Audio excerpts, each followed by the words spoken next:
Okay, so the Otsutsuki god Amado's plans in a new jutsu category have actually finally been explained. Even if you've seen the new chapter, I highly suggest that you stick around as we're going to be talking about some things that you probably haven't even considered. But first of all, if you guys like more explained videos like this, be sure to drop a like, sub, and comment so I know to make more videos like this, as well as joining our Discord server for more community debates, and cop that hoodie if you want to support the channel. Now let's jump straight into it. Alright, so Boruto chapter 75 has just recently been released, and I'm not disappointed in the slightest. We actually saw way more than I was anticipating. So because everybody suspects that Amado was hiding something, I didn't really expect him to expose so much in this chapter.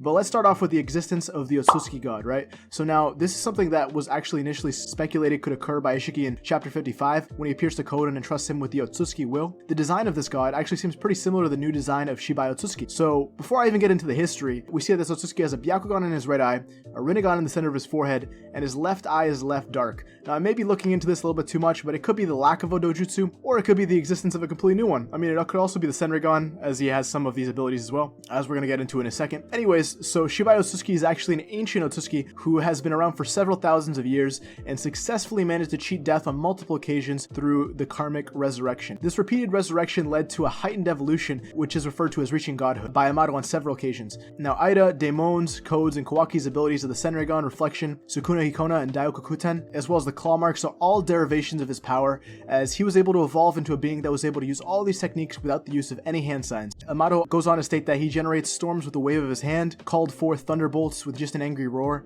We discovered that this actually falls into a new superior category of jutsu called Shinjutsu. Now, this actually precedes ninjutsu, as ninjutsu is, as a whole, a pale imitation of Shinjutsu. So that was a crazy revelation to me, finding out that ninjutsu, that kind of Hagoromo seemed to have kind of put together, is just an imitation of something greater than another more powerful Otsutsuki has created. But moving on chronologically, after a certain period of time, Shibai actually discarded his remains, as it's likely that he ascended to a higher level of power. Between the conversations with Amado and Shikamaru, it seems like he either died or he just ascended, but it's more likely he ascended to a new level of power. Momoshiki also mentions later on that he's no longer in this dimension, so I mean, it's pretty clear that he's not necessarily dead. He's still kind of around there somewhere. One thing that's not really explained, or could be a part that Amado is leaving out of his plans, is that if those abilities actually originated from Shibai, then why does Ishiki have access to some of them? Now, there's three potential explanations that I can kind of see coming from this. The first is that Ishiki obtained this power separately, but in a similar fashion throughout his own evolution. Second could be that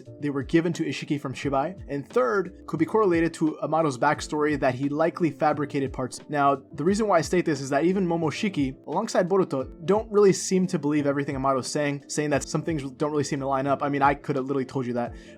Ida also looks into his past and confirms part of his backstory, but isn't it pretty convenient what her wording is? So she states that it was only a quick peek, but Amado's daughter did exist. So this is literally just telling us, the viewer, that some stuff is definitely left out, which is definitely going to come into play later on, and likely has to do with that karma that he put into Kawaki. Now, there's long since been the theory that Amado is trying to use the karma to resurrect another Otsutsuki, and it's likely that this Otsutsuki could actually be Shibai, right? If Amado turns out to be him, that would be a pretty crazy twist. I mean, that would be partially expected, but still pretty cool to see. That pretty much concludes what we really know about Shibai Otsutsuki and the Shinjutsu, as we only got this information from one chapter, but there's a couple of things that I thought I might as well add while we're on the topic. First of all is that the authors make a point to emphasize the fact that Ida's love charm is not a Shinjutsu, and that Momoshiki is very familiar with all the Shinjutsu, and that is not one of them. So, I mean, this seems like a minor detail at first, but we can infer that perhaps this definitely is important to the story in some way, shape, or form, such as Amado isn't actually under her spell, as well as the fact that Shibai Otsutsuki might actually be that missing Otsutsuki that we saw on that wall of Otsutsukis. I mean, I personally doubt it, because the way that Amado talks about it makes it seem like he's an ancient, much older Otsutsuki than those that we're aware of. But I don't know. I feel like there's a lot of theories that could go around here. I feel personally that Otsutsuki tablet that was destroyed could actually be another Otsutsuki that kind of went rogue, went against what the Otsutsuki stood for. And I feel like that Otsutsuki might be one that might play a key role later on. It might actually turn out to be a protagonist sort of figure. But I don't know. That's just a little bit of speculation that I've got going on. I also find it pretty odd why Amado actually seems to know so much about the Otsutskis, as if he isn't involved in some sort of greater picture here. Anyways, that's it for today. I highly suggest that you guys check out this chapter yourself, chapter 75. I'm pretty excited to see what kind of debates arise in the Discord server. So again, if you guys have not joined, be sure to do that, as well as dropping a sub and a like to support the channel. And as always, I'll catch you in the next one.